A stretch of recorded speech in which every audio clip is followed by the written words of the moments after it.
everyone. I'm Ronnie. And I'm Jessica. And you're listening to Clean With Me, the podcast where we walk you through cleaning your house. Thanks for joining me. In today's episode, I'm going to talk you through a quick kitchen rescue. And this would be ideal for either cleaning your kitchen after dinner or before bed, however your household runs as far as when the kitchen closes, so to speak. Okay, and I don't mean that your kids aren't allowed to get a snack later, but at my house, if someone dirties a dish in a clean kitchen and they don't clean up after themselves, we're going to call them out for it. So let's get right into the episode. I don't want to spend a lot of time gearing up, but maybe you need to freshen up a little bit if you happen to be listening to this in the morning, or maybe you need to straighten your front entrance area.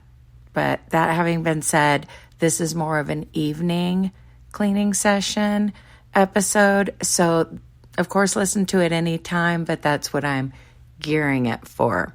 Let's get right into it.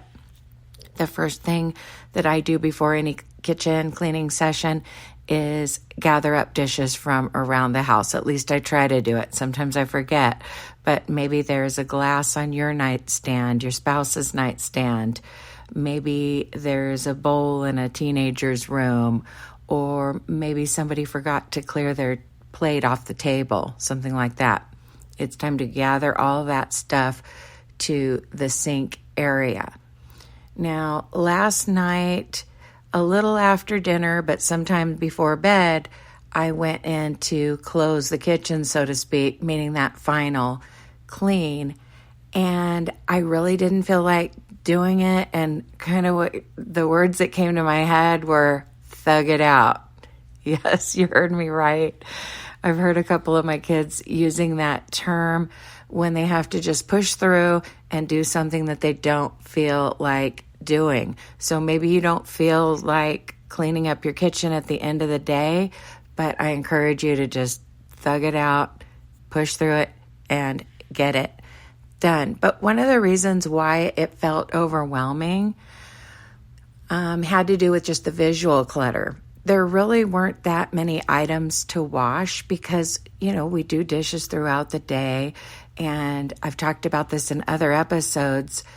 If you're new to the show, you may not know this, but I talk about, cleaning up after yourself throughout the day so that that final kitchen cleaning session is not so overwhelming and you'll be able to get to dish zero easily at the end of the day without a lot of work. And we were doing a lot of the right things as far as keeping up on dishes, pots, pans.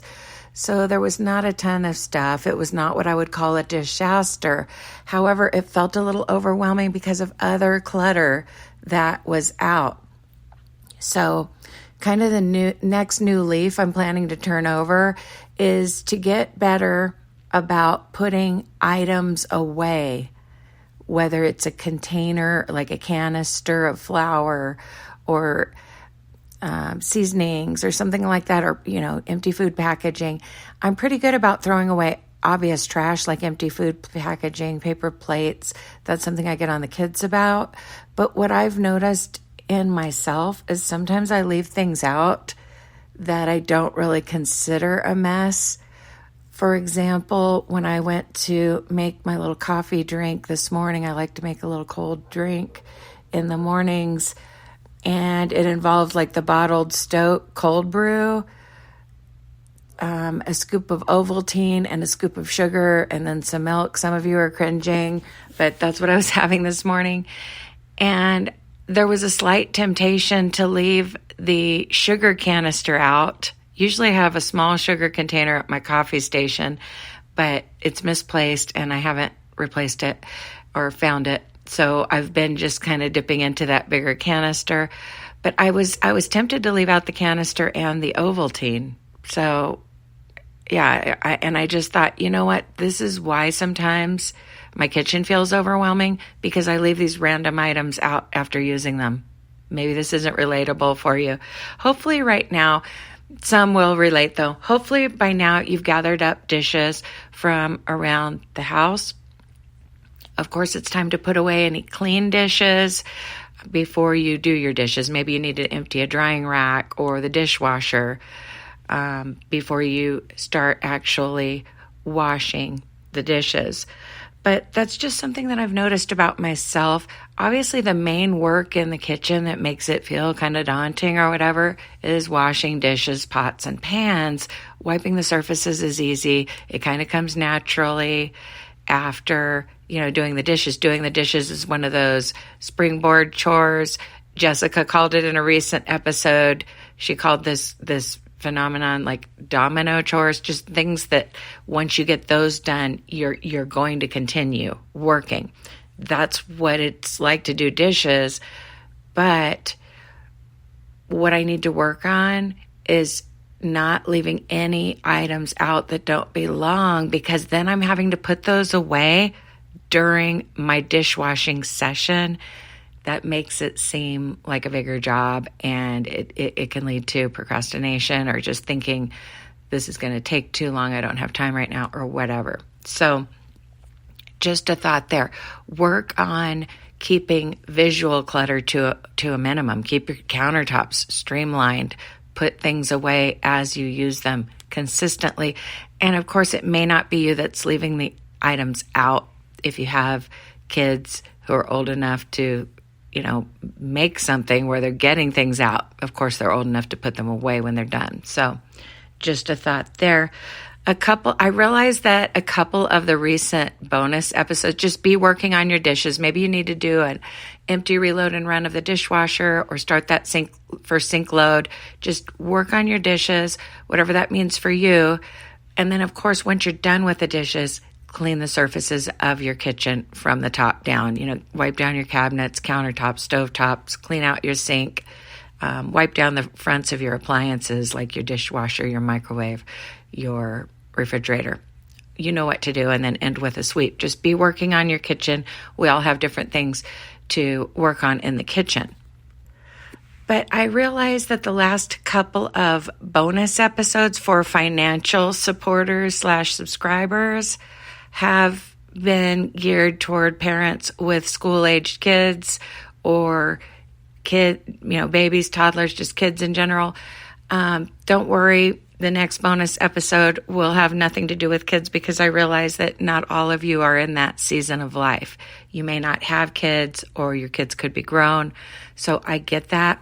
Don't worry. We just had some topics that we wanted to cover because they've been requested. So in one bonus episode, I talked about what my routine looked like during the years that I was homeschooling. I also touched on just cleaning with babies and toddlers and just kind of how I handled the nap and things like that.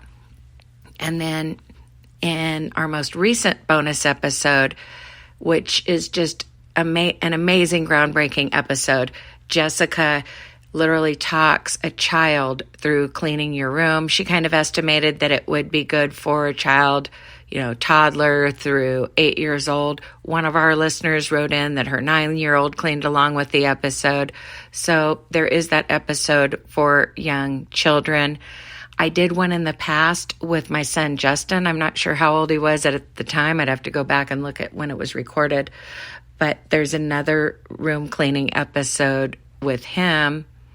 So if you're wondering about those bedroom cleaning episodes, or how to support the show and gain access to bonus content, visit cleanwithmepodcast.com and go from there. There's a list of popular episodes there. The episode with my son on cleaning a kid's room is a free episode available to the general public. The one with Jessica that's geared toward children 2 through 8 is a paid bonus episode. So there are a few ways to gain access to bonus content. Either visit cleanwithmepodcast.com or click on the link in the episode notes to find out how to access that episode. By the way, special thanks to our financial supporters who do subscribe to the bonus content. It helps us more than you know. But even if you can't afford to subscribe, just listening helps us. Be sure to click follow on whatever podcast app you listen on. Hopefully you are plugging away on those dishes. I'm going to give you just a couple more minutes. This episode isn't really geared towards someone facing a huge disaster, but you can always pause the episode, listen to some music, and then come back, or listen to another episode after this. We have so many kitchen episodes. It's a huge focus of our show. So you can always just scroll down and listen to another kitchen episode after this. For example, if you were just doing dishes the whole time, didn't even finish them, and didn't get to your surfaces yet, we've got plenty of episodes. This is not a chronological type show. Maybe some of the podcasts you listen to, you kind of listen to them in order. Some people like to listen to these in order, but you don't have to. Another way to do it is just pick the room or the area of your home you need to work on and click on that episode. Okay? There's no right or wrong way to listen. My sister just listens to whatever random episode while she's doing housework, just to kind of hear what we had to say and gain some motivation, but she's not necessarily doing exactly what we're saying. But of course, we gear these episodes toward someone who is cleaning along in case you want to do that. So I'm going to give you just a couple more minutes to finish up those dishes. A quick thought while you're working on your dishes, a quick thought on that. If you tend to procrastinate on putting dishes away, maybe someone else in your household does not mind putting away the clean dishes. If you haven't already guessed, I'm not one who dries the dishes and then puts them away immediately. I might only do that in a situation where I'm literally throwing a party, like maybe a child's birthday party, and I don't want anything on the countertop, and we eat before the party. We're probably going to dry the stuff and put it away. But in general, I let things dry in the dishwasher and in the drying rack. Well, I don't love putting away the dry dishes, so I will admit that on my kids' chore list, there is a day where one of them puts away dry dishes. That way, at least I get a break from that, and I know I'm getting down to dish zero in the drying rack or the dish. Obviously, with the dishwasher, you completely empty it before reloading it. You know, that's automatic, but sometimes I will let things sit in the drying rack. By having it on the chore chart, I'm making sure that it gets completely emptied at least once a week if we don't do it sooner. In general, I like to empty it before a dishwashing session, but I will admit that sometimes I add to that clean pile if I'm just washing a few items and there's not that much already in the drying rack. So, you know, in the division of labor negotiations, if you don't have kids that you're assigning chores to, maybe your spouse is like, hey, I hate washing dishes, but I don't mind putting away clean dishes. That might be something you can negotiate. The only caveat with having kids put away the clean stuff is sometimes they're putting it away wrong. So it's important to make sure that whoever is putting away the dishes kind of knows where they go. So just a thought there, but I definitely have putting away the clean dishes on the chore chart so that at least once a week someone else is putting away the clean dishes and they're forced to put away all of them so that drying rack gets completely emptied, and then that's a great time for me to wash out the drying rack. Hopefully by now your dishes are done. No judgment here. If they're not, you can always listen to another episode, but let's move on to the surfaces of your kitchen. This has to be a short episode for me because I have like an all-day parent orientation, and it's also a potluck, and I'm in the process of cooking something. So if you're doing the bare minimums today, give your countertop, stovetop, and sink a swipe, and maybe the tabletop if that needs to be done, and chairs, okay? And then lastly, you're going to want to sweep, but you can always put on some music for sweeping and mopping or vacuuming your kitchen floor, okay? But right now, I want you to just wipe down those surfaces. It's a nice finishing touch after doing your dishes, and it kind of sanitizes your kitchen, okay? If it sounds a little echoey, I had to move to the kitchen and get my macaroni noodles boiling. I make a mean macaroni and cheese, and I'm bringing it to the parent orientation, which is a potluck this year. For a few years, I was just kind of that mom who brings the store-bought trays, and that's fine. It's great. But now that I'm working less, as in I'm not working a full-time job plus the podcast, I'm just doing the podcast, I have time. I'm more of a stay-at-home mom, and I have time to participate in potlucks as far as actually making something. But never feel bad if you're just buying something at the store, because there are always people who kind of look for that store-bought stuff, okay? I'll tell you some kind of a funny story. Growing up as a kid, sometimes there'd be church potlucks.